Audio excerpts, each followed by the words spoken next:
La précision avec laquelle les Américains et l'entité ont pu cibler Ali Khamenei, sa famille, ses proches et les plus hautes autorités iraniennes d'un coup, au millimètre près, même si le gouvernement iranien a durci ses protocoles de sécurité depuis des années, repose sur un renseignement humain de très haut niveau, malgré les déclarations du gouvernement iranien affirmant hier que le guide suprême était vivant et en bonne santé, ce qui allait remettre en cause la frappe de décapitation américaine.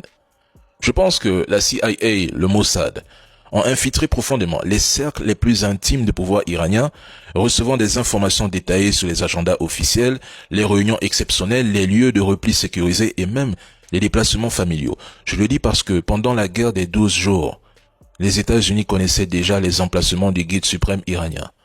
Donald Trump lui-même l'annonçait publiquement. Khamenei était une cible facile, mais il ne serait pas éliminé, du moins pas pour l'instant.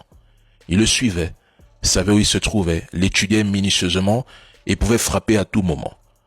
Donald Trump a cherché dès le début de l'opération à éliminer tous les généraux ennemis dans le but de paralyser la chaîne de commandement iranienne et de désorganiser toute réponse militaire coordonnée.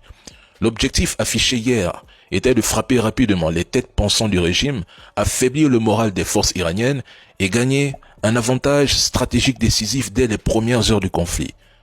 Mais cette opération n'a fait que transformer le guide suprême en martyr, bien que l'entité cherche à anéantir une bonne fois pour toutes l'appareil militaire des gardiens de la révolution et affaiblir durablement l'armée iranienne sur plusieurs décennies. À ce rythme, la campagne de bombardement se poursuivra, mais les bombes ne pourront ni briser l'idéologie, ni éteindre la détermination des Iraniens. Cette attaque n'a pas entraîné le changement de régime. L'opération est un échec politique. Ça ne stabilisera pas l'Iran. La mort de Khamenei et d'autres dirigeants politiques iraniens sert plutôt d'avertissement à ceux qui croient au pourparlers de paix et aux négociations avec les États-Unis. Attention.